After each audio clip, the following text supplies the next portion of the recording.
everybody. What's up? What's up? Wait a minute. You know what? I might want to start recording on here before I tell everybody what's up. Yeah, seeing how he already crushed my comic books as he was going to sit down. No good. Thank you. Your comic books will survive. Anyway, what's up, everyone? Welcome to Pop Culture Uncovered at Fantom Comics. I'm your host, H, and to my left, it's Armand, who typically hosts a lot lately, and I think I actually do a better job than him. But that's nevertheless, I've been relegated to co-star this evening. But hey, anyway, but you're here. That's what counts. To my right, Kaede Kendall, a.k.a. that Canadian. That Canadian dude. That dang Canadian. Oh, you mean the person who doesn't have to deal with the current, he can leave anytime right. he You can wants. get up and go home whenever you feel like. Boy, do I need to have a conversation with you upon the end of this show. Yeah. No. And we also have the Peanut Gallery. You can't see them, but they can definitely be heard. Give yourselves a round of applause. So, this is sort of an after big week because, you know, over the weekend was San Diego Comic-Con, and I have to be honest, I'm still like on sensory overload. I'm still trying to process a lot of it. I'm still trying to take some of it in and see what's going on. So I'm actually going to ask you guys in the audience to start us off about, you know, what did you take away from it? Matter of fact, because Arby just kind of roamed over here. I'm going to start with her first. Looking like a deer in headlights. What did I think of it? Yeah. Mainly John Barrowman is an excellent Squirrel Girl. And apparently, as the premier Squirrel Girl, I totally approve of it. He did a great job. All right. Devin, your thoughts? To me, it feels like DC's finally back on track. At least with their movie division, anyway. Thank you. Because I was going to ask, I was like, because the animated division, it seems like. We're going to talk about that in a minute. There's some things and there's some things. But yeah, Wonder Woman, after 40 years, I'm not going to say that Gal Gadot is Wonder Woman, but I don't feel bad about her being Wonder Woman. Yeah. Yeah. I will co-sign that, and I will add the Golden Lasso looked better really than I ever imagined it was going to. Yeah. I saw that trailer and I was like, I want to have this trailer stay. And name it George. What'd you think of it? I think these empanadas are delicious. As much as I was excited to see stuff come out at SDCC, okay, show of hands. Who can name comic-specific events or announcements that came out? World of Wakanda. All right, we got 2. All right, 3. Wonderful. It's a pop culture con. But I do see your point, though. I do see your point. No, I agree. Bye, Jake. Bye, Jake. Jake's left. Jason's left the building. No, it's a good point. Valid point. But I guess that's kind of the push-pull of it now, because it's kind of like comics are no longer. I went to my first con in like 1994, and that was nothing but like, look. Super geeks. So it wasn't just super geeks. It was the guys who could name and order the appearances of all the X-Men by issue number, and probably what Claremont was thinking at the time he created the character. Super geeks. Right. From there to where everybody, I think, at this point has some passing knowledge of what's going on in most storylines. Like now, Captain America storyline is something that shows up in your Facebook feed. USA Today has it in your newspaper. So, but it's a good point. The culture definitely is changing. But can I ask you a question? I mean, do you think that is because pop culture is finally winning? Because I actually remember a point when I wore a superhero T-shirt when I was in junior high school back in the mid-'80s, and actually had to leave school because I was getting laughed out of the place. But now, everybody and their brother wears a superhero T-shirt without actually reading the source material. Is that a good or a bad thing? I think what it comes down to is the fact that the major publishers got either purchased by larger companies or their parent companies, specifically DC and Warner Brothers, realized it was an untapped gold mine of intellectual property that they can make money off of. And I think, to be perfectly honest, technology caught to the point where when you did a superhero movie, it didn't look like the Shadow or the Phantom anymore. You could do Why a big. you gotta crack on those two in particular? No, It's not crack. I'm just joking. I know. Because I love those movies. Oh no, look, trust me. The Phantom was like the Phantom and the Shadow. Okay, look, the Shadow, the flying dagger thing never worked. But The Purbo? You don't Yeah. like the little screaming face on the like HR and stuff? I can't decide what was faker, that dagger or John Lode's beard. Okay, and see, the problem with that movie was it came out right in that same general time as The Golden Child, so I have two dagger stories. Ooh. And if Eddie Murphy's Flying Dagger story is better than yours, and it was a bomb, there's a problem. I got the knife. I got the knife. Now turn on the lights. I can't say it, you know. Of Yeah. course, yes. But no, I mean, ultimately, I think it's a mix of both. I think it's great that, look, the culture has changed. I mean, one of the books that we're going to talk about tonight, World of Wakanda, that would have been the world's, like, least known indie book that no one knew about. Yeah. About San Diego. Right. And for now, when I went to talk to Harry about it, we were like, well, who's the source for our website, for the article? I was like, the New York Times. The New York Times actually beat everybody to the punch. And I'm seeing, it's, comic book resources, which everybody knows is kind of one of the biggies. They're citing the New York Times. So the culture is changing in positive ways, and it's changing in bad ways as well, because, there's money in it. But with the good comes the bad, and blah, blah, blah. You know what? But coming back to that question, though, about whether or not it's a good thing or not, honestly, I think for me, it's a little bit of both. Because, I mean, it's a good thing because now people, it's kind of like what we just said. People have a place now where they can talk about it and feel free without being persecuted for liking it and enjoying it. But the flip side of having things, we always can't have nice things, is you get those little pockets of people that want to crap on everything that is good, everything that is positive. Oh, you mean the people who ran Leslie Jones off of Twitter?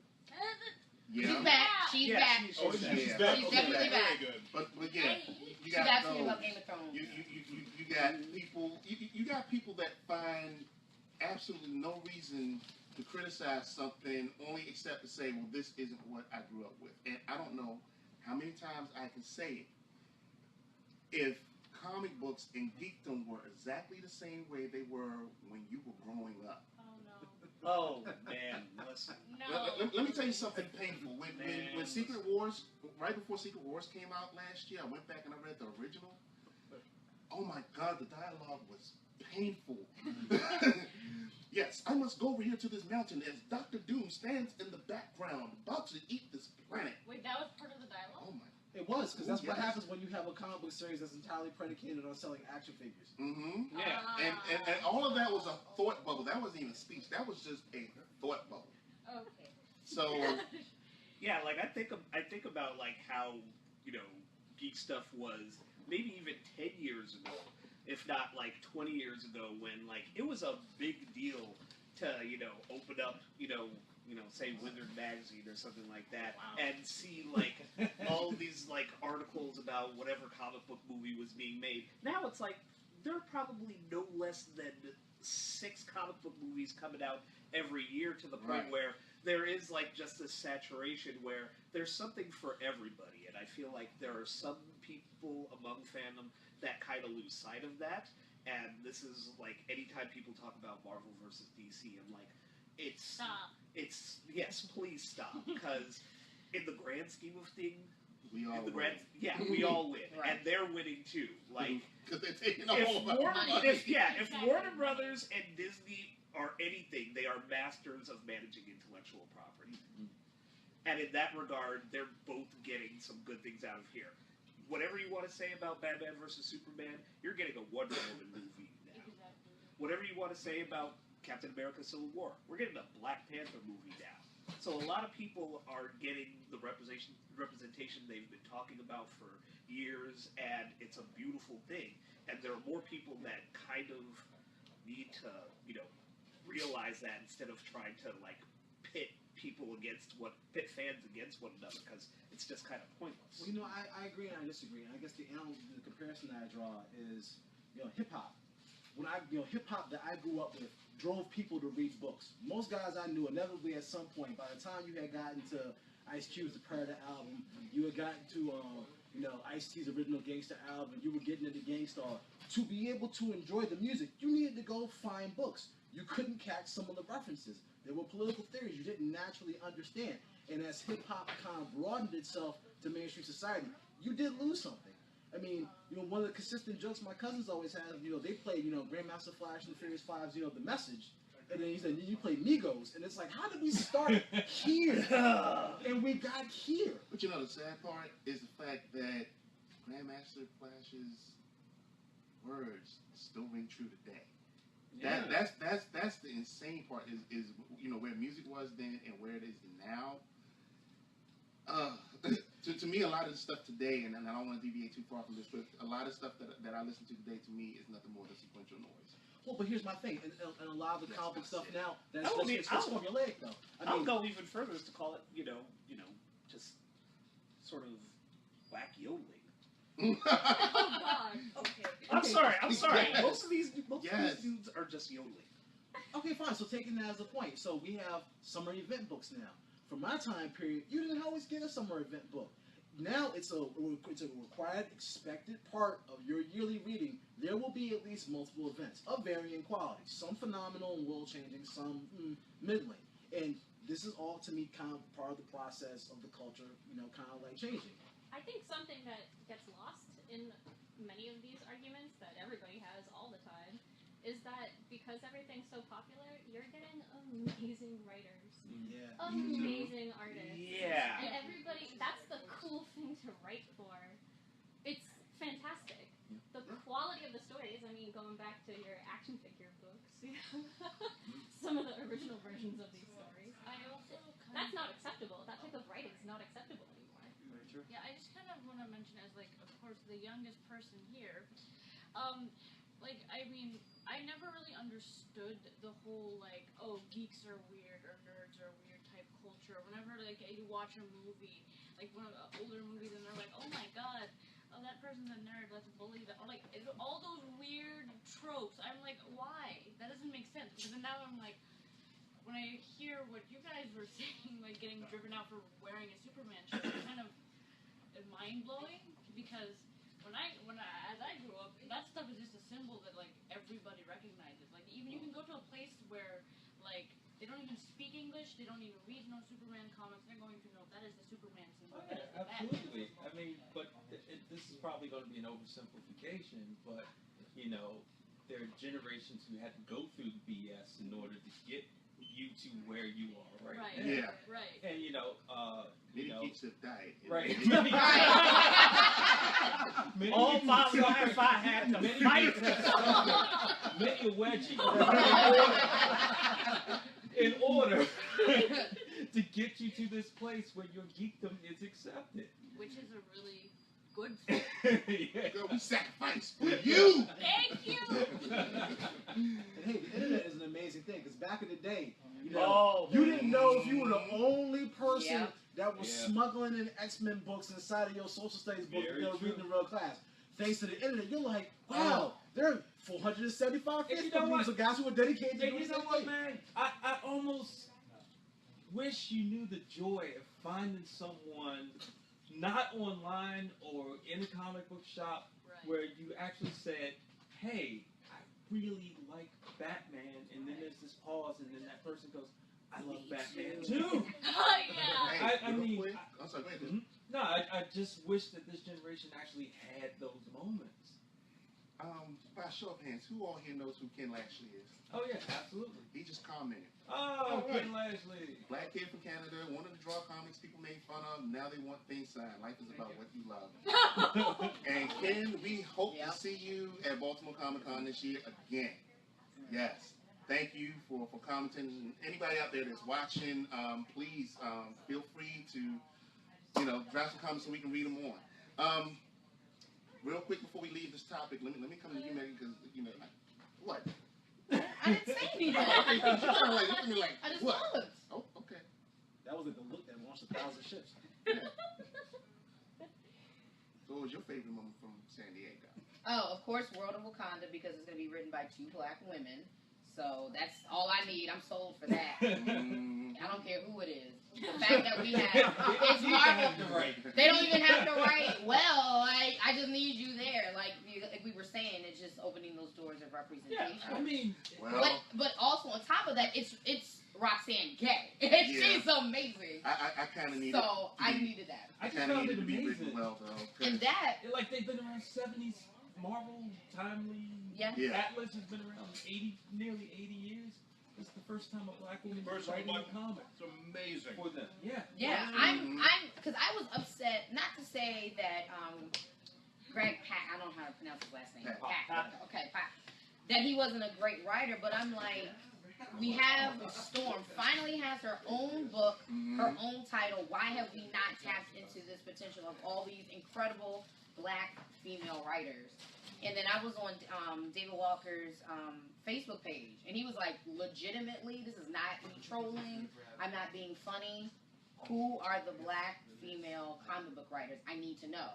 And there was this whole list that everybody just threw in there, was like, you need to check out this person, you need to check out this person. And I caught my whole damn black life on that list. And I'm like, yes, because we matter too. We're there. And like people, like with women, but with black women especially, people just don't think that we're into comics. Like, you don't know how many times people look at me like, oh, you like comics? And I'm like, yeah, it's a thing that people do, and it's just me being black and me being a woman.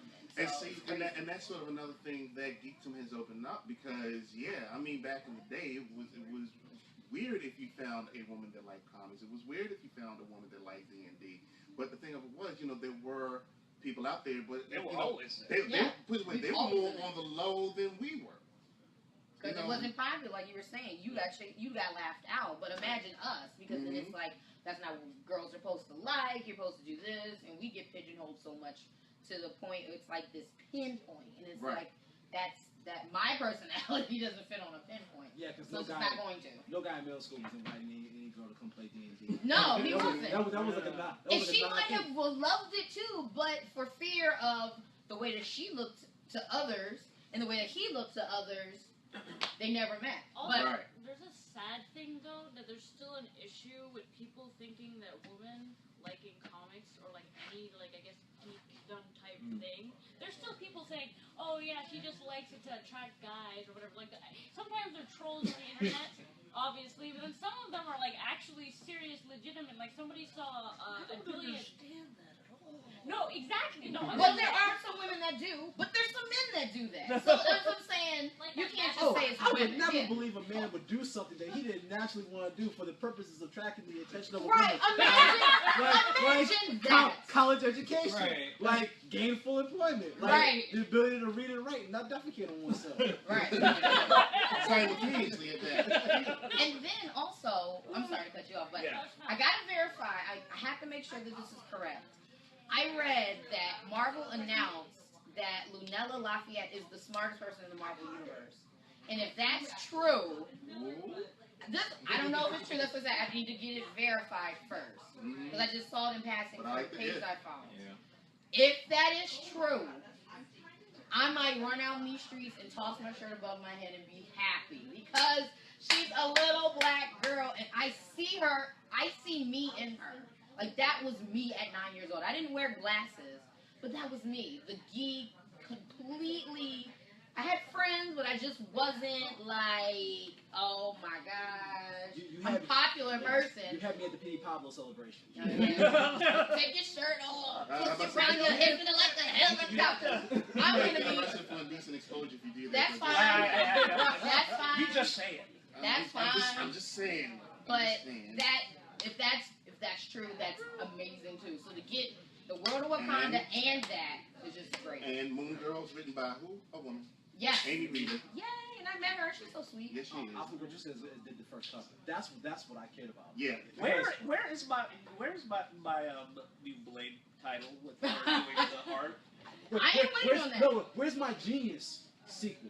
Of all the books, of all the topics that need to come back up again, because that book hit at an absolutely perfect moment. And it touches on every conceivable issue. And for anybody who didn't read Genius, Genius was about the concept of what would happen if the next Alexander the Great or George Patton or Genghis Khan happened to be a girl who was born in South Central. You know, her parents had been murdered. She grew up learning how to manipulate people. She became a chess whiz, and she takes control over like 5 city blocks of Los Angeles. Oh, And I she- didn't read that. and Yeah. it's an image book. Alfred Richardson does the art, and she raised it. Is it out now or is it It's something out. older? It's out in trade It's now. out in trade now. Yeah. It was a 5-issue miniseries. It was a phenomenal book, and I haven't really seen Alfred Richardson's art really out there since then. And I think, to be perfectly honest, she's one of the least utilized, most talented artists I've ever seen before. She's supposed to be on Multiple Con. Oh my God. And I hope they keep it there, because I'm telling you. Oh, she- and go ahead. All-Star Batman. She's gonna be Oh, what? Yeah. Let me find out. Yeah. Shut the front door. And the back door. Oh my God. Check the side doors. Like, where's my Black Lightning title? That I want. Where's my Black Lightning title? I need that. Okay.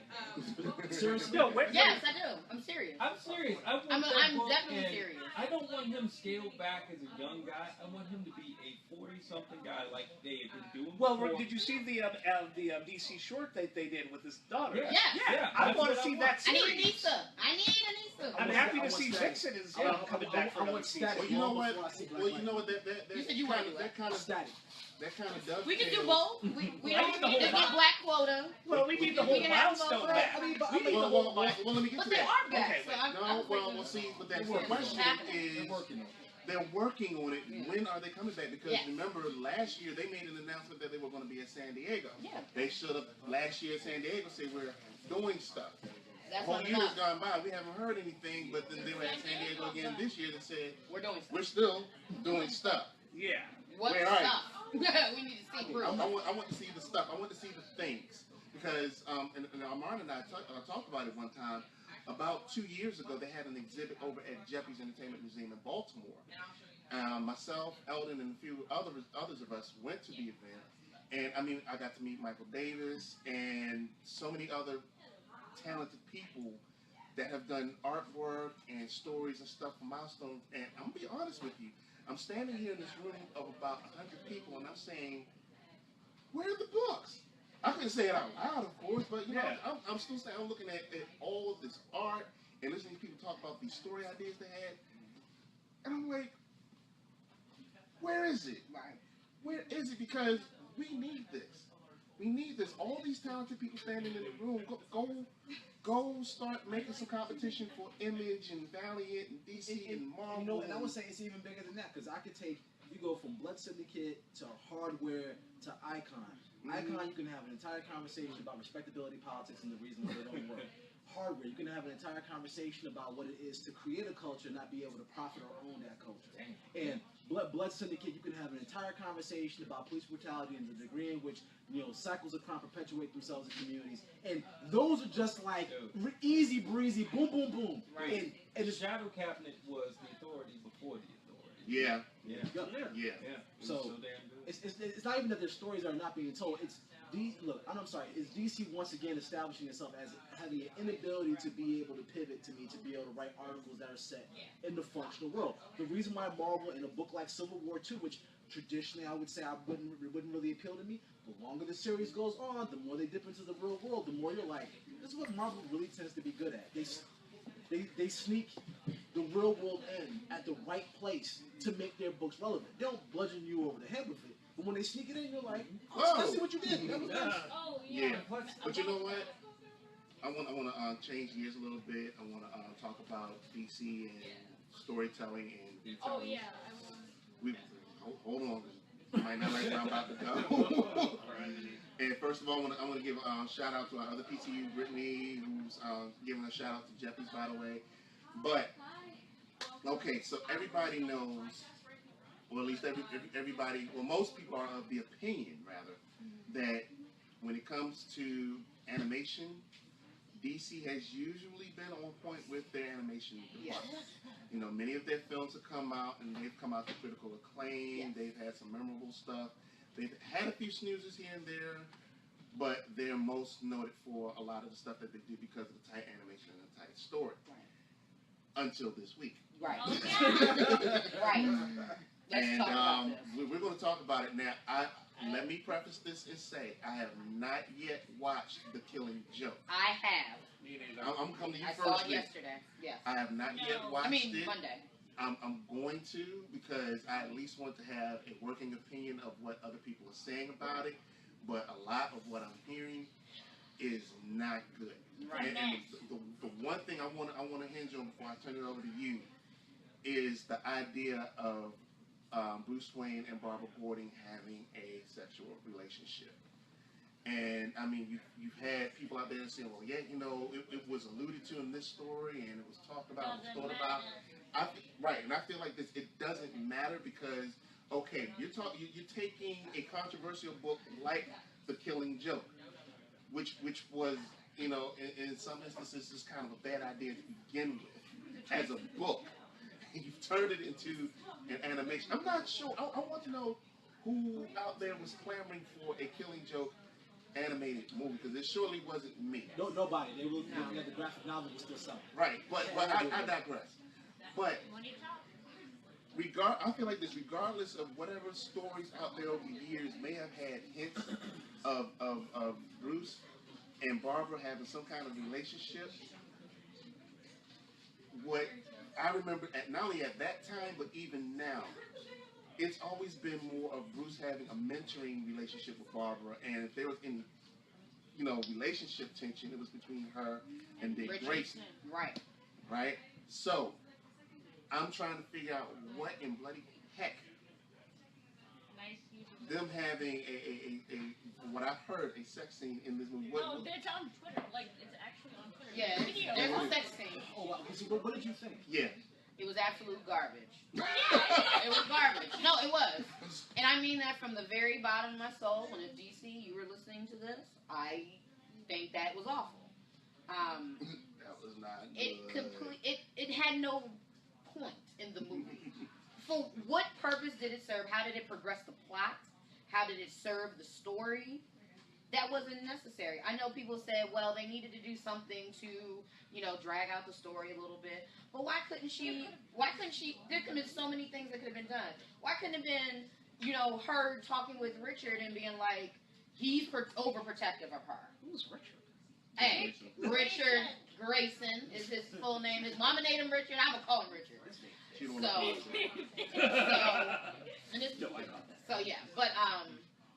So what was the point of that? The worst part, though, is during San Diego, the co-writer or whatever. Ryan Azzarello? Yes! Yeah. Him calling somebody... Yeah, Kitty. They call him a kid. Yeah, we won't use the actual word, but I don't know. You can assume it's a female person. Yeah. And he called pejorative.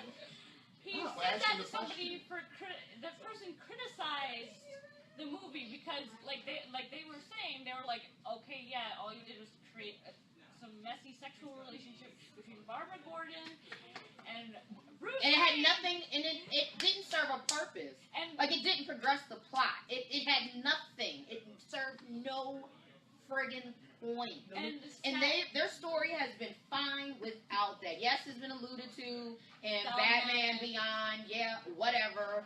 It doesn't matter. It still didn't. Even in Batman Beyond, it didn't serve a point to the story. How did it progress it? Let me ask this question. Now, for me, DC has a history of just not valuing Barbara Gordon as a character in general.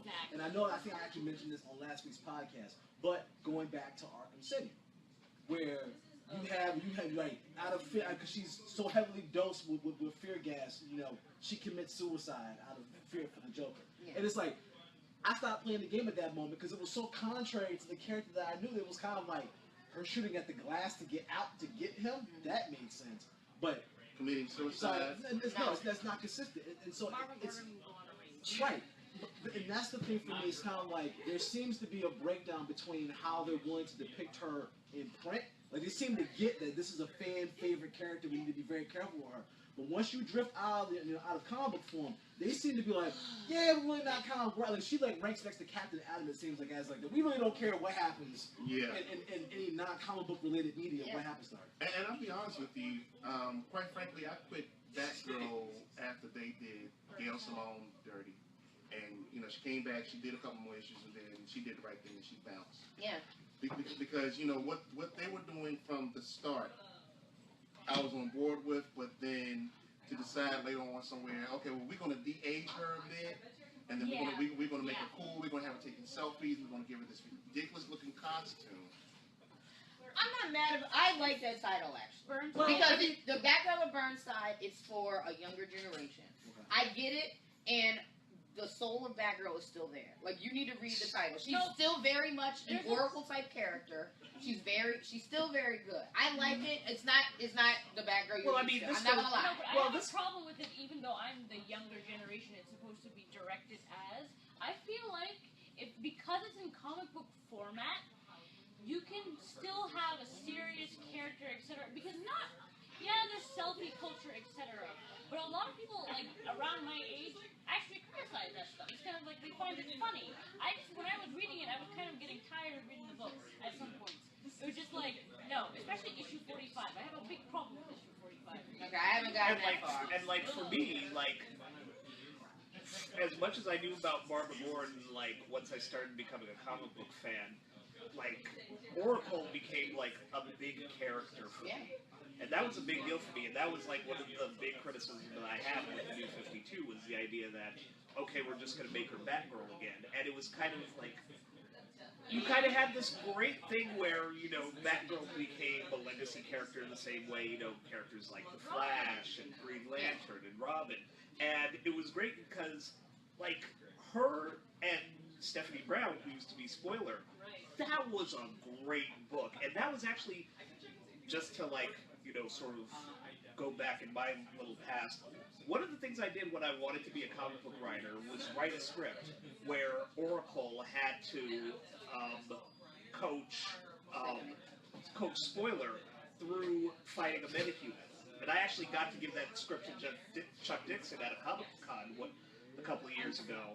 And that was just like, when that book came out, when it was Batgirl as Stephanie Brown, I was like, oh my god, this is like a book I wanted 10 years prior, and I didn't even realize it. Now you get what you want. So, yeah, like, it was really disappointing for New 52 to come along and be like, alright, that all gets kind of scrapped. So, no, I definitely agree that, yeah, there are very, you know, terrible ways that they kind of depict Batgirl outside of comics.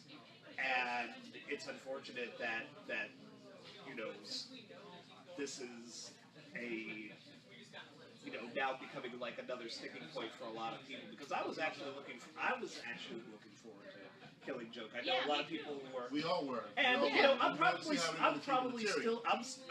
going to see it. No, and you should And definitely see you know, it. I honestly need to, I think I think it's one of those things we all still should watch, so that way we have some reference point, because I think this is probably going to be one of the most talked about animations this year, you know, regardless of where you stand on. Right. Probably one of the most talked about in general for DC Animation since they started doing their original animation. Yes. Right. Because you know what, I have to be honest, you know, Marvel did a good job early on with some of their Avengers titles, and I think the last one that I even halfway liked was Planet Hulk, but then they just kind of just said bump it, and then they just started, you know, putting stuff on Disney. And I'm one of those, I'm not crazy with stuff that they put on Disney. When you have whatever they put on Disney versus Young Justice, Green Lantern, there's no comparison. Avengers Assembled was a great show. It got prematurely killed. That's okay, because how many times have I ever agreed with you? So disagree with you. It's like the blue and the gray. Like blue wins. But no, I mean, look, I think companies have a tendency, look, you put your money where you've been successful. Right. You know, DC was able to build a really strong animation division, and look, they were really good about incorporating their stories. I do think they can get back on track. Yeah, this is not a we fallen from grace. Yeah. DC can never recover. This is if it hinders them, it's just a trip. It's a stumble. Yeah, but there's one problem. The panel, even not just with the guy like Brian saying that word to that reporter or whatever, that comment. The panel kept trying to say, no, we did make Barbara Gordon into a strong character before they released the movie. Barbara Gordon is going to be a strong-willed female character. We're going to have fun exploring her character, and that's all a bold-faced lie. But you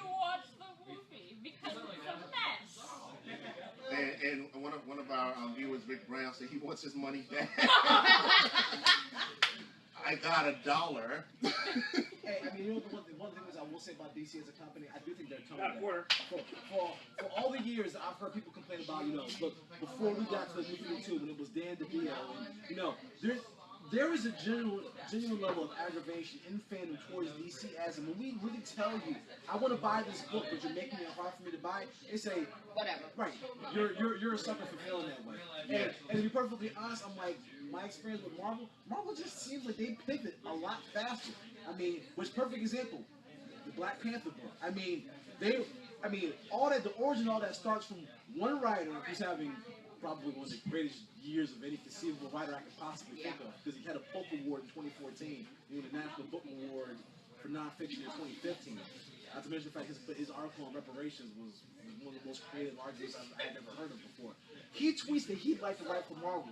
With DC, you feel like they'd go, And Marvel, they're like, hey, what would you like to write? And then they give him enough space to do it. They team him with the right talent to do it. And when they're like, this book is hitting, oh, who do you think that you might want to go out and recruit amongst people you've heard of to broaden the story? Okay. And they give him space. Go Let me ahead. ask you a question. So maybe I'm thinking, and you can tell me if I'm wrong. Maybe we get spoiled because we had things like Justice we League. definitely get spoiled. We had things like Justice League Unlimited. Yes.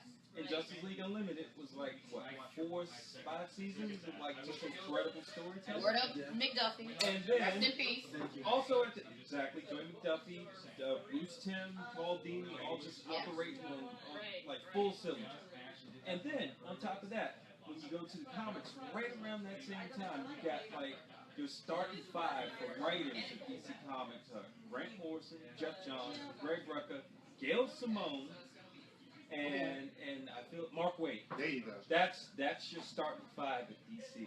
And this is when, like, to me, DC Comics / Warner Brothers Animation were at their heights. And this is all going on at the same time.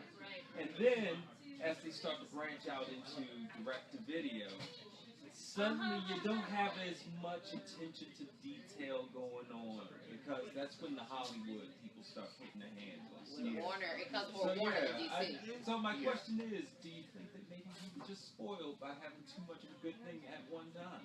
I think, you know what? I agree with everything you said, and I think I went into the degree in which corporate was like, they're doing their thing with their funny books, as my dad called them. And they were happy to let them run. Right. But when they saw how much money Disney was cranking out on Marvel, I think you were right. I think corporate then like, why don't we do this? Or why don't we change this part up? And yeah, you know what? I guess to be fair, every company has their runs. Like Apple came out with the Apple Watch. Right. Sales are down 55%. You know, I got one. He got one, and my boss has one. Those are the 3 people I know that have one. My boss stopped wearing his after like 2 months. So I mean, hey, maybe DC is like the Lakers. It's like, you know. Hey, I'm just saying. That hurts. I'm a Laker fan. Hey, that hurts. Well, hey, I mean, did you know what time it is? Yes, exactly. That hurts. Shaq's gone. Kobe stayed too long, and your point guard likes to put people on Snapchat and marriage. Yeah. So. And you know what? Now we got another comment from Brittany. To be able to handle diversity, you have to bring diversity into your creative team. You can have a bunch of old comic dudes saying, "We had women." See? Yup. Thank you, Brittany. Thank you, Brittany. And matter of fact, let's go back to something. So one of the names mentioned was Jeff Johns. How about the announcement this week that he's going to be president? Is there no other qualified human being? I feel like Jeff Johns is like Jesus Christ. It's like, oh, Jesus, there isn't enough food to feed everybody. Well, the loaves of the fish and bread. It's like for every problem they have, it's like the only response is we'll get John. We'll get John. It's like, Armand, we need to reboot the universe. We'll get Jeff. So it's like at some point you've got to groom some other talent. In my argument behind DC and Rebirth, and I know I've had in personal conversations with a lot of you guys over the course of the last year. When I saw Rebirth, I was like, "There's no Jeff Lemire. You know, there's no James Robinson. The guys who were doing the heavy lifting, they went to Marvel. Why?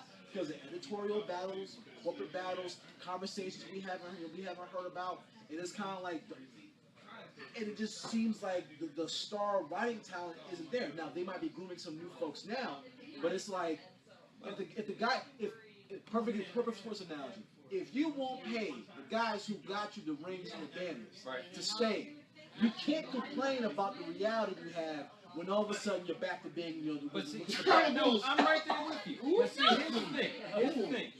Jeff Johns. No, I'm going to say this.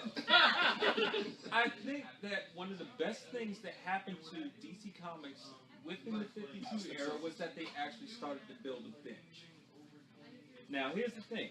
You got Batman, Tom King. Right. They groomed him. James Tynion IV. That's another DC groom. Marguerite Bennett. Yeah. Scott Snyder is still there. Huh? Speak up. Okay, Scott Snyder's still there. And I mean, these are guys who like came up under the 52 system. So it's like, well, your old bench might have actually like left. Now you got a bunch of new guys coming in doing some like really interesting things. Except for Lobdell, they need to get rid of him, but they're not. He's only doing one book.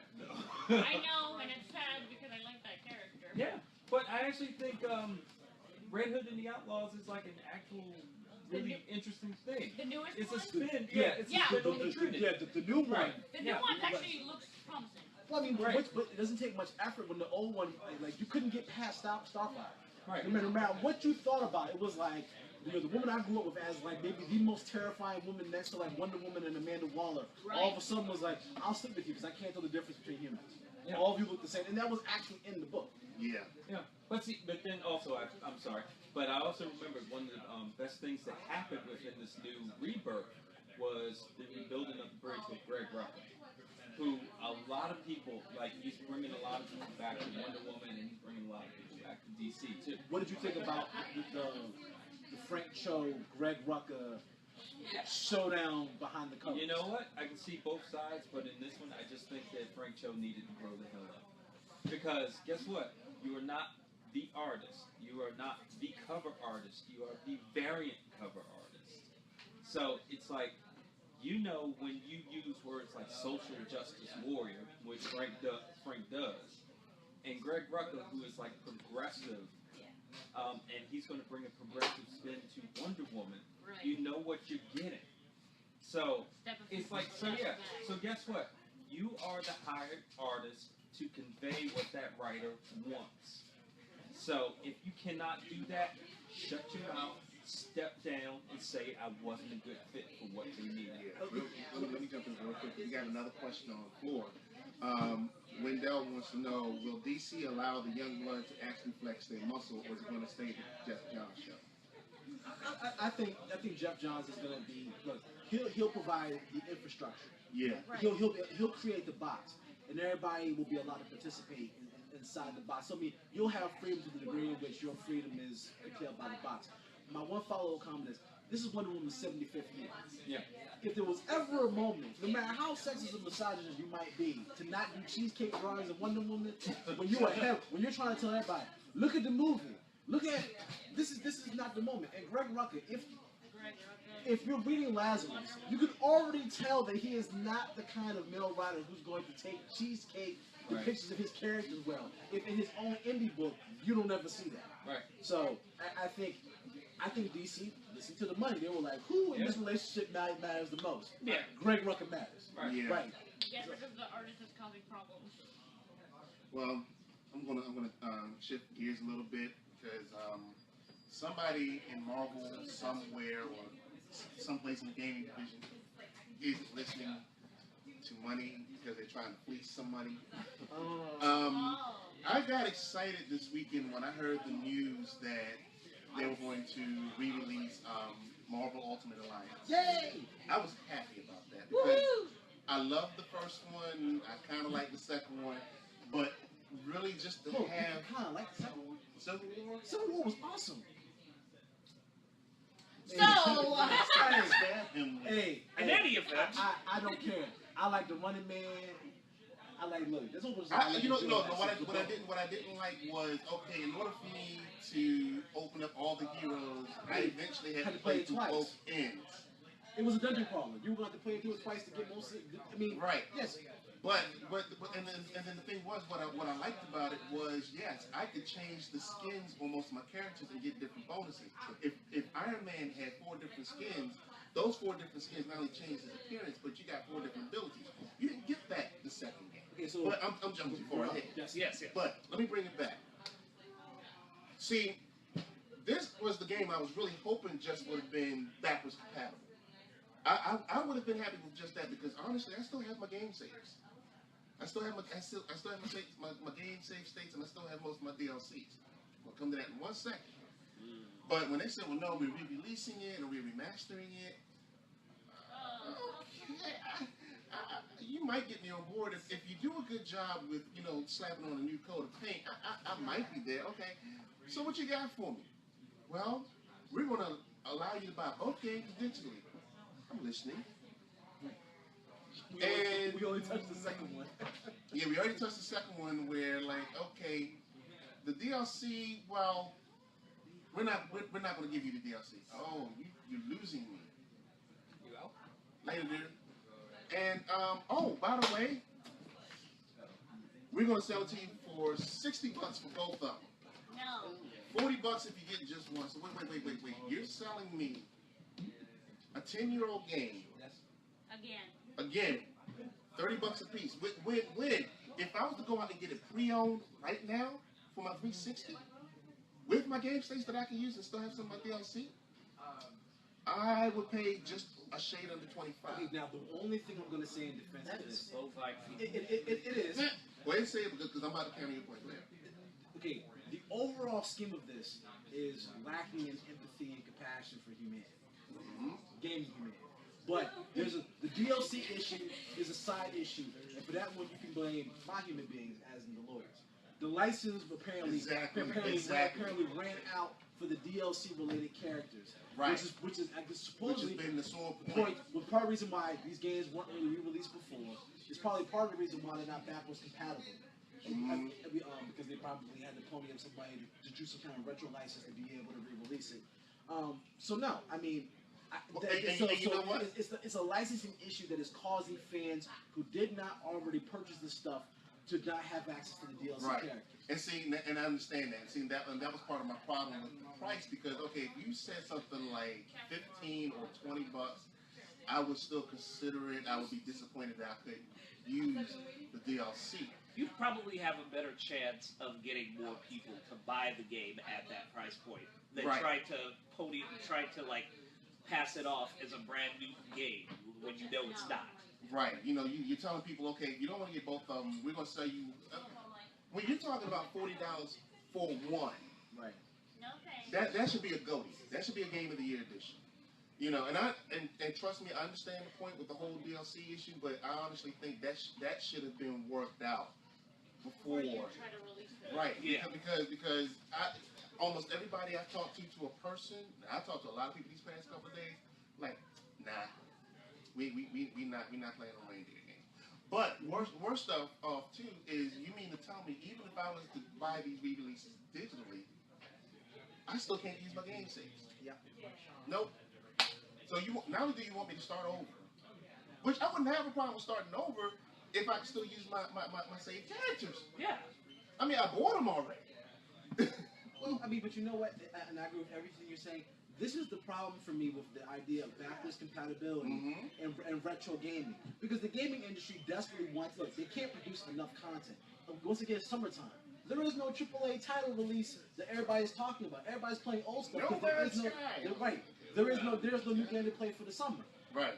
Despite us having talked for years about the fact when the people get out of school, summertime. Yeah. When's the best time to get people to lock themselves in a room with AC for 12 hours nonstop? Especially with Summertime. When you gonna get your new games? Christmas time. When it's like, I'm so sorry, cousin Steve.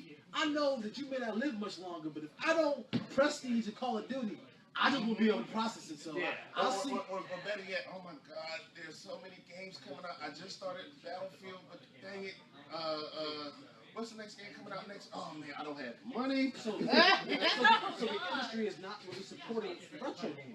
No. I mean, they're fumbling the ball to the point where They would get so much of my money if they did retro games. right. Because look, Nintendo and Sega. They made 2 simple announcements. Okay, 80 games apiece, and the grown men in my office were like, oh. Wait, they said what? Have you seen the miniature Nintendo and the mini Sega Genesis? I thought they said the mini Sega wasn't really real. Give it time. Give it time. No, be real. Sega will not leave that money on the table. No, if they're smart. But, by the end of the year. And you talk about people who are talking about, I can't wait to play Excitebike. I'm like, Excitebike? Yep. I'm like, he knows what we're talking about. but that's the power of retro gaming. But the console There folks. are so many random PC games that I would love to play again if someone said, all right, let's do a little bit of remastering with them and just Better put them. graphics. Yeah. Ultima 4. Crusader, No Remorse. Mech Warrior. Vector Man. There you go. I love you. No, you know what needs to come back? And I think they probably brought it back a few times, but Commander Key.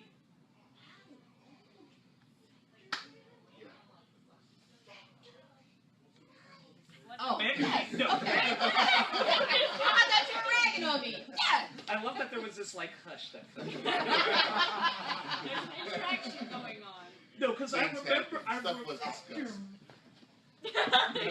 Limbo. There you go. Limbo.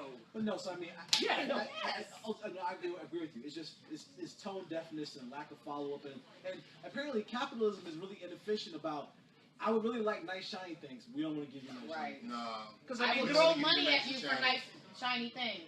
Because I that's still don't think we're going to give you what you because will pay for. that's one of the things that's been Nintendo being able to keep up with like the Xbox and the PlayStation guys, because one, they focus more on gameplay than graphics, and two, they value they understand the value of retro gaming a little bit more so than a lot more so than those other two companies. Yeah. And if Matter of fact, just even out of speaking, like the other day I went to go turn on my 3DS, which I haven't cut on in about.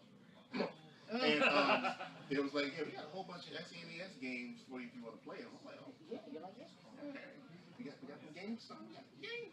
I mean, to be fair to Yeah. Microsoft, because they did have like a release of like a bunch of old school Sega Right. games. Right. So Altered Beast and all that pack that came out. oh yeah. Yeah. And if there's any indication of this popularity of retro gaming as well, go to MagFest. Oh Like yeah. that con has grown by leaps and bounds since it first came out. All I think you can eat games it's not for a even weekend. it's not even 20 years old.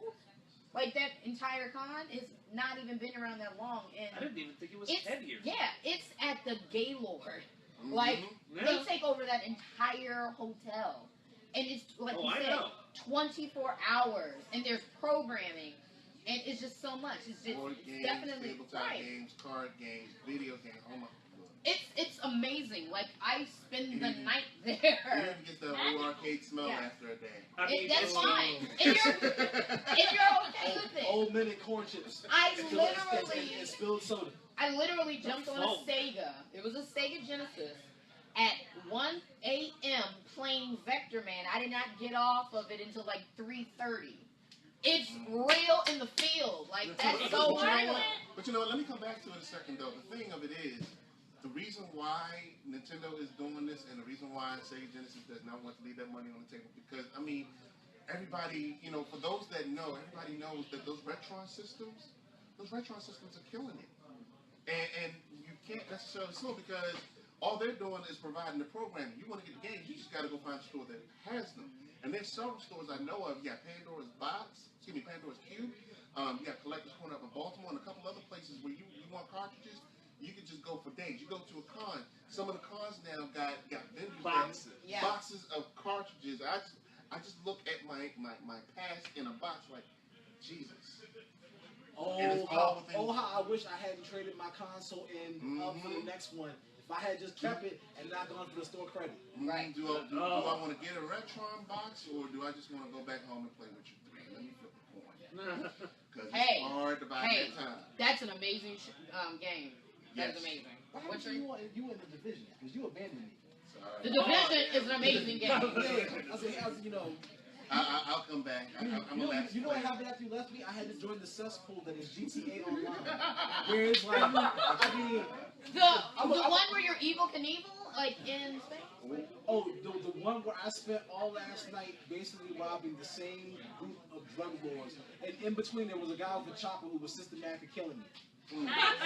Well, there you go. Oh, see, no, I'm thinking of the racing game, the GTA racing game. Oh no, I'm not. I was like, no. I'm talking about Grand Theft Auto, which is only a step better than Call of Duty. Because I personally, I think that I heard things that were worse in Call of Duty than what Cell said to people who are in HE double hockey sticks. Because it's like, where you at, boy? It's like, okay, it's been that kind of night. Yeah, I'm gonna be a camper because I want to make sure that I run your kill to death ratio so low. But So I'm going to. So I'm going to hijack things for a moment because I would like to talk about Mr. Chris Scott's. Christopher Scott. Christopher James Scott. Christopher James. Whoa, that's a terrible joke. Film the show. Okay. This is two-ton rock god.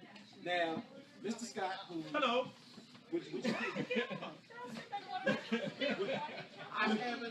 Okay, why don't you explain to me the reason why this book actually sold out in 2 days at Awesome Con? That is there twofold. Is because I say this without hyperbole. I'm awesome, right? Yes. This is awesome. Okay.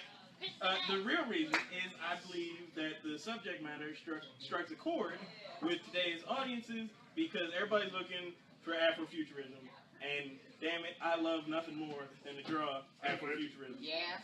I do. Yes. So where can they find you, man? Tell me where they can find you on the internet. Oh, well, let us... Okay. You can find me on Twitter. You can find me on Facebook. You can find me on... What are Tumblr, Instagram, pretty much everything, DeviantArt, at Chris James Scott. Just look for that, and you will find me. I am there. Say hi. Are you still doing commissions? Always doing commissions, Okay. but let's give it a month before you hit me up, because I'm a bit backed up from AwesomeCon. A lot of life things have happened, positive, but no less busy. But yeah, The rabbit died. the rabbit. I hope. That's exactly I hope that anybody that has been fortunate enough to get a copy of Two-Ton Rock God has appreciated as much as I had fun making it. Well, I want to say, I am your friend, so this is probably not an entirely unbiased opinion, but I have really, really enjoyed this book. I can, if I didn't know you, I can still tell you honestly, there have been multiple times I have sat back, listening to some music, and just been like, man, stuff is great. I can't wait till he puts this on a t-shirt. It's like, you know, always a Monday morning quarterback. Because where's my homeboy with the white shirt that face? Oh, this one, America. This one. That is Don Electric. Who will factor in very heavily in the sequel. Oh, spoilers. There is going to be a Two-Ton Rock God 2. No, better. Sides A and B. Ooh. Oh. Yeah. Will there be a prequel, like 33 and 45 RPM? There might be a couple singles that drop. I'm treating this. The next one, I want to find a way to marry narrative and visuals without necessarily relying on speech bubbles. Like I want the art to like carry a story, but I also want there to be more of an actual narrative. So like song lyrics. Yeah. And then at the end, there's gonna be like a lot of playlists on Spotify. I'm gonna do We're gonna do it big. It's gonna be great. Look forward to it. It's going to be immersive, basically. Okay. Yes. So that's Chris James Scott Twitter, Chris James Scott 1 on Facebook. That's because some jerk in Idaho won't just let it go. He's Chris James Scott, and I sent him an email, and he was like, "No." I'm like, "You just farm. Like you don't need." No freaking. Dang it. Maybe he needs more cows. Maybe. More cowbell. More cows. Shame. Whatever. Well, for those of us two-time rock guy. Yay. Thank you, sir. Thanks, man. Outstanding book. Thank you so much. Thank you so much. Don't cut too much of it off, though. I want people to buy it. I know, right? Take care, y'all. Dang it, man. All right. Oh, you leaving an extra? Yeah. Oh. That's on the string. Okay, so for those of you who are interested, the person who offers the best suggestion for a conversation topic for the next episode will win yourself a copy of. That way, I don't have to give up the extra copy I bought for you for There you go. giving it away. There you go. Actually, you bought like 15 copies of that book, Armand. Yeah, I might have gotten happy because I was waiting for you to come out with the t-shirts. I'm gonna start cutting them up and just framing them and putting them on my Damn. wall. Yep. I mean, you pay for it. It's America. It's painful. It's your What you pay America. for? You do whatever you I asked you for a t-shirt and you move it slow. You move it slow like the OJs. It's like the OJ spin. Wow. Slow. Wow. All right. Moving on. Moving on. Okay, so we more or less kind of hit on World of Wakanda. It's awesome. It's coming in November. I'm excited for it. Yeah. But one thing Marvel did get right. Did anybody catch the fact that Marvel cast a First Nations woman as Captain Marvel? Why is this still an issue? It's like, I mean, I know because amongst PCU it was all discussed as we're waiting for the internet to explode and for people to be offended. But it's kind of like at this point, like, why should it be an issue? Wait, what? Brie Larson is a member of the First Nation. Oh, I never knew that. Ain't nobody see that. Look at that girl and say, okay, if she is, okay, I understand that, but at the same time, it's like, at the same, no, I understand, I totally agree, but at the same time, like, if you had told me that, I wouldn't know.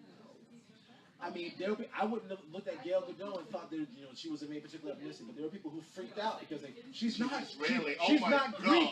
She's not Greek, and it was like Oh, boom. so, So we're gonna die. people really do freak behind World is going to casting. burn. Look how they freaked out with your girl that got her butt beat. The MMA fighter. Ronda Rousey. Ronda Rousey. When they found out her grandfather or great grandfather was black. Oh, the internet exploded. Oh, she's a black woman. No, you should. Yeah, her grandfather, it's either her grandfather or great grandfather. Doesn't matter, doesn't count. She got that drop. You know what I'm saying? One drop. I'm just saying. So yeah, that happened. You know, for those of you who don't like it, get over it because 10 times out of 10 you're gonna go Thanks see for it. the book. Anyway. It's like, I guess I'm not. I'm sorry. What? Don't bother. What? Say how you Say it. feel. Oh, Just no. say how you feel. I'm sorry. I've seen Brie Larson follow her career for like better part of a decade now. I just thought she was a pretty little white. Sorry. But it didn't matter. But now you know something about But her. now I know, and knowing is half the battle. G.I. Hey, no, that's even more amazing. All right, Yeah, I got nothing. Okay, so we talking about Justice League now? go for it. And then we want What, to Dark? talk about Just League Dark? Oh no! Oh, you mean no? Trailer. Oh no! See, Oh, okay. there isn't enough time for me to go on my psychopathic rant on how what a wasted opportunity it was. How they had carved out a perfect space for it. As in, you should have just waited for for Del Toro to become available to do the movie. Didn't make a difference if it was 10 years from now. It was an incredibly wasted opportunity. But we don't have time for all that. Tell them why you mad, son. Alright. It's my fourth album. I'm not. It's my fault, right? Exactly. And it's like it's snatching ineptitude from the jaws of like legendary. But anyway, Pictures? No. Stop. no, look, the Justice League trailer. I will say my 2-second response is Man. it was what I thought it was going to be. Expected. Which you knew it had to be funny. There had to be comedy in it because everybody was like Superman versus Batman not funny. You knew it was gonna be really funny. They're gonna attempt to humanize the characters, and you knew Batman was gonna play Tony Stark. And I like exactly how you said it. I like exactly how you said it. That was perfect. I mean, that was the warmest, friendliest Batman I've ever Let's see seen. before. Exactly. Fastest to reveal his identity. And that was the neediest Flash I had ever seen before. I was like, Dick Grayson was never that needy. It was like I just need someone to watch over me. It was always like my parents just died, and I ain't got no place to stay. So you won't let me stay here. Sure. So, but what did y'all think? Personally, I liked it. I liked the Flash. I like the fact that he didn't come across as needy to me. He came. This is what I think the Flash is supposed to be. He is supposed to be the watcher. He is supposed to be the person that he's the person from the outside looking in. He's going to say the things that you're thinking.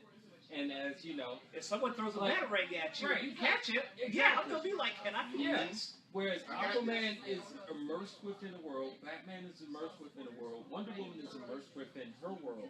The Flash is the outsider, kind of standing there going, I can't believe I'm a part of this. So he's kind of you looking into this new world. So in that sense, I actually kind of liked him. So are you saying that Flash is going to be the Spider-Man of this universe? Exactly. And that was my problem with it. It just felt like the last Civil War movie that we just saw. Yeah. Like it just felt like you just said. It felt like Ben Affleck. First of all, Ben Affleck wasn't playing Batman. He was playing Ben Affleck. That's what he was doing. And he was. Like you can't deny that. But let me ask you. But is that a terrible thing? Because like Batman in the comics is never the same twice. No, I know that. I'm not saying that anything. I'm just saying that was Ben Affleck. I was hoping to see him do something else though. Like because he often does that in many of his movies. He just plays himself. So I was looking to see something else out of him. I kind of feel like there's a little bit of an air of arrogance to him as Batman that fits Batman.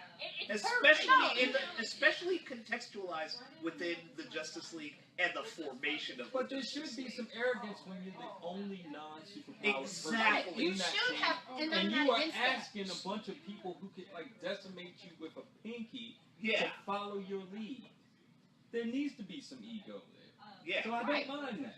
No, So that was my issue though. And that's kind of the thing that in general.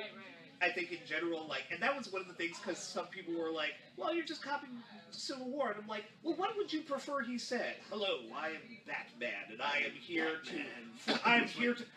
to form a league. A league of justice. I am billionaire.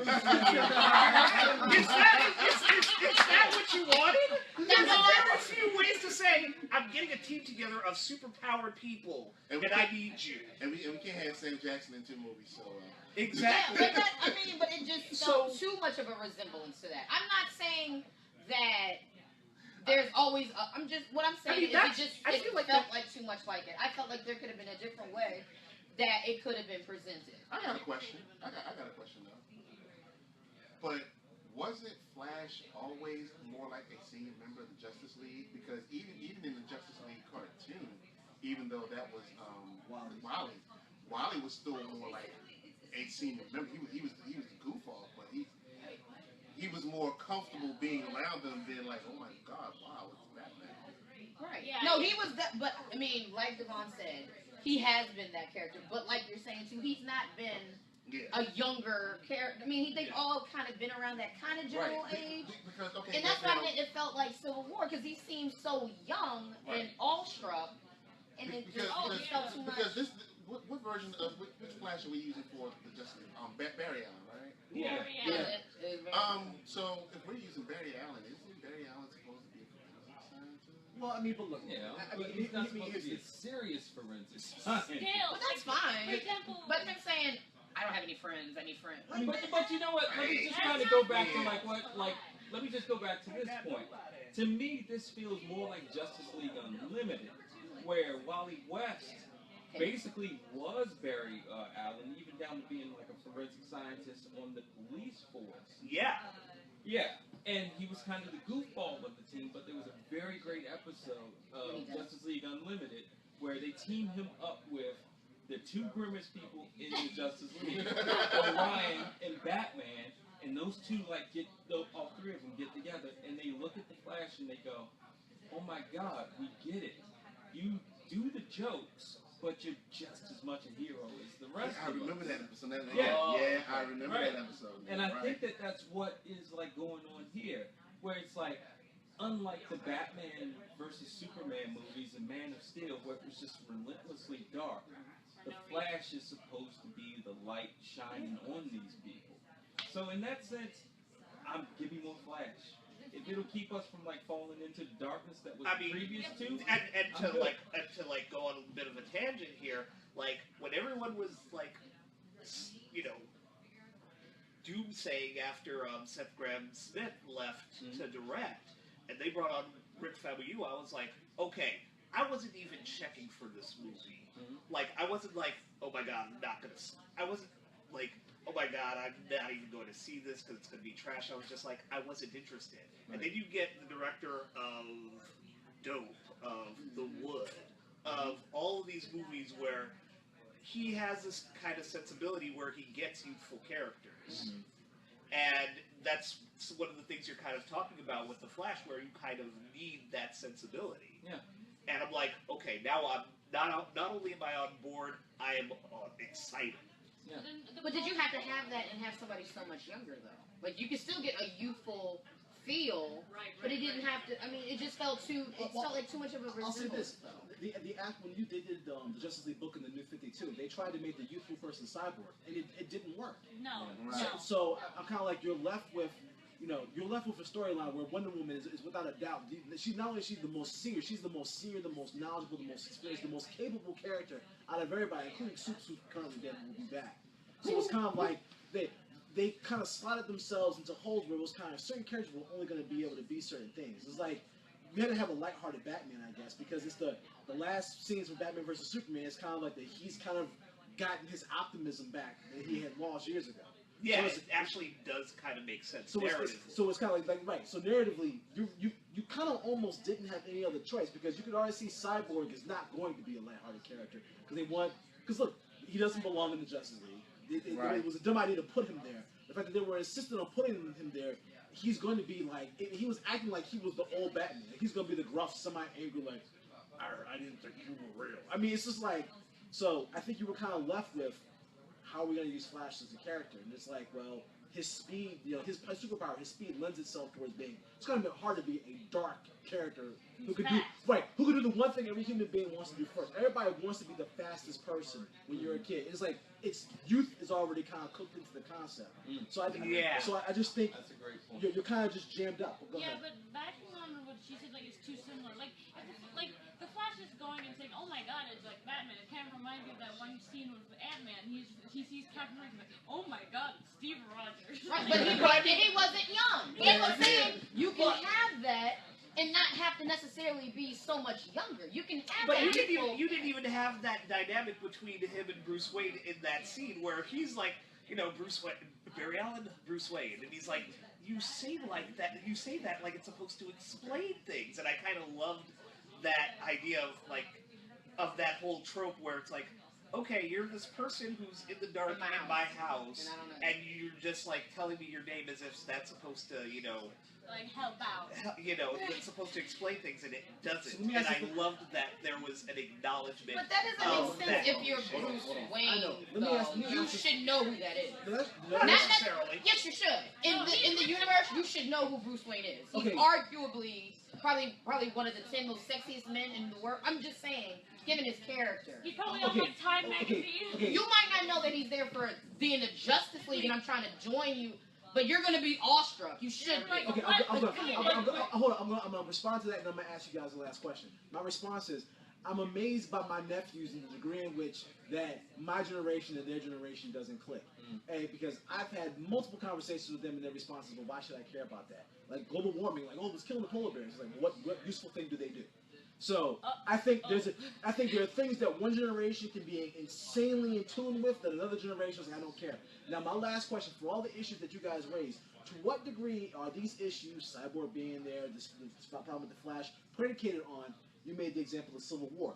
We had like 10 years of films to establish relationships. So when we started bringing people together, at least Ant-Man had a full feature film of his own to explore the character. Exactly. So how many of these problems are being caused by the fact, are we getting to this movie, despite the fact it looks kind of decent, too soon?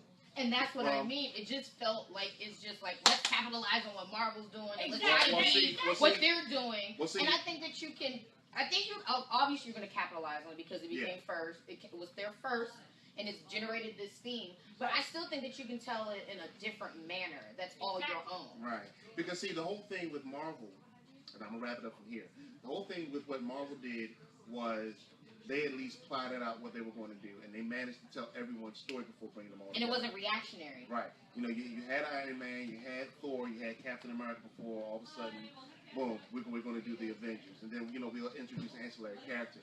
Right. So DC is faced with the fact that, one, not only are they playing catch-up, but they're trying to also do it in such a way that they're not blatantly copying out of Marvel's playbook. So with that said, we're going to... It is a difficult spot. Oh, yeah. I'm not going to lie. It's Yeah. difficult.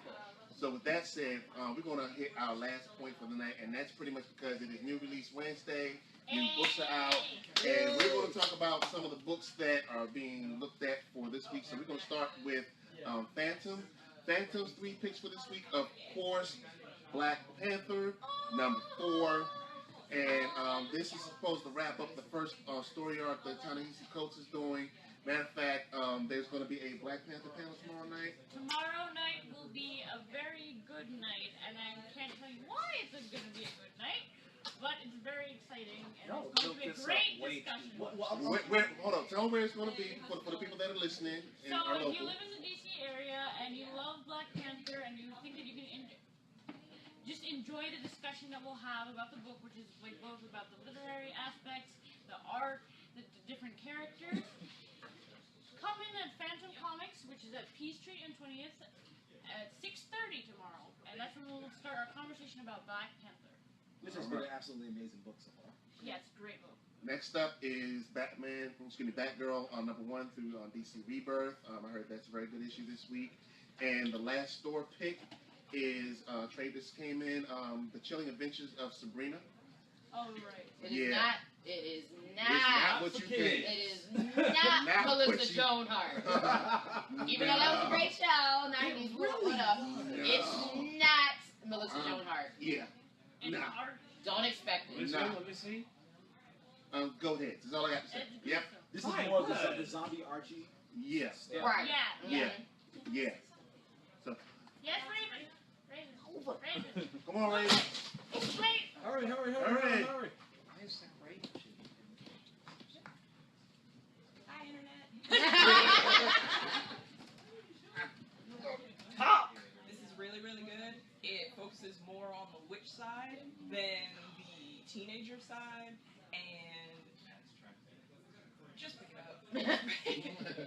There's a spooky coven, and there's sacrifices, and the artwork is fantastic, and I can't recommend it highly enough. By Internet. All right. My picks for this week: Predator versus Judge Dredd versus Aliens by John Layman, art by Chris Mooneyham. Yeah, trust me on this. It's good. Her facial It's, expression. yeah, it's like, Really? I didn't know that was there, but now I have to go buy it. Okay. What else? oh, Okay. yeah, that's the last I one mean- to get it. Really? Really. That's the last one.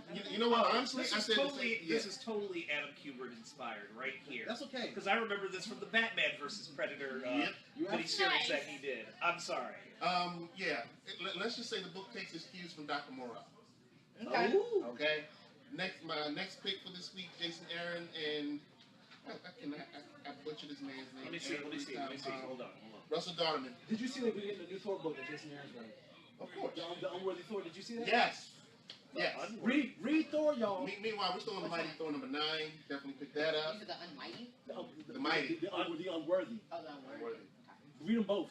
And her pick, Nightwing. Why do you like Nightwing? Well, I'm happy about the fact that one, I think Barbara Gordon and Dick Grayson are kind of finally being like I like on the movie. track. Exactly.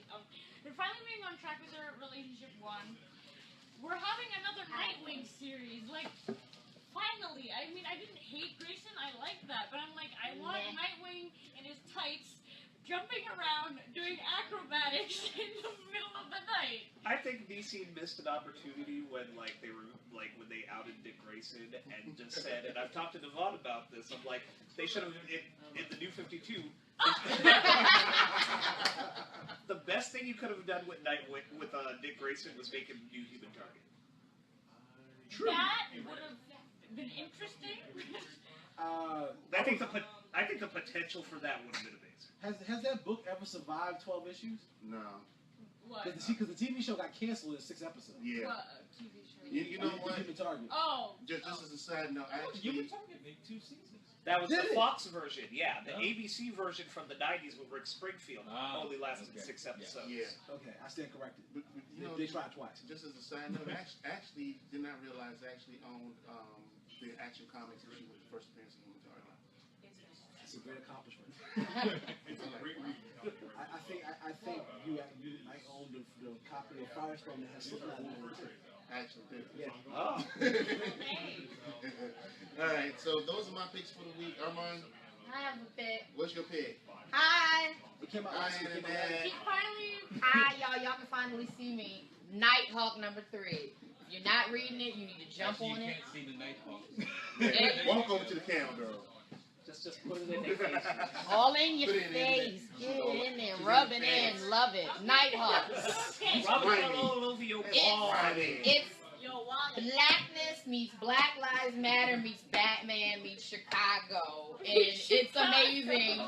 You should definitely read it. The city, not the musical. If I Oh, ever- God. If I ever had to provide a fair explanation of what Black Rage looks like, it looks like that. Yeah. So I'm gonna go really quick. So, 4001 AD by Valiant, Grayson the miniseries. We'll go really quick. Divinity 2. If you aren't reading Divinity, you are missing out on something wonderful. Cosmic story. African Russian cosmonaut comes back with the ability to alter reality. That was the first series. This is part 2, where trying to prevent another cosmonaut who has come back, who was secretly a member of the KGB that was making sure everybody did what they were supposed to do on the outer space experiment. She's trying to bring back the Soviet Union using her powers. So she's slowly altering reality, and she loves Putin. And then lastly, of course, we've got Civil War. Because I will say, in all honesty, I was lukewarm on the series up until this issue. This is the issue for me with the potential in the story caught up to the art. So who down? Read a book, y'all. Very being I difficult. actually have one more recommendation that I'm surprised I'm recommending this due to the author. But Red Hood and the Outlaws by Scott Lobdell. I don't like him as a writer, especially because of last Red Hood and the Outlaws. But I enjoyed this because I feel like they're actually maybe going in the right direction with this, with Jason. But I'm not completely sure because the previews are saying it's kind of like the Under the Red Hood, where he's gonna try to infiltrate the underground, and from his perspective, all the villains think that he's an actual villain of Batman. But I still am on the fence because I don't know if this is actually going to go well.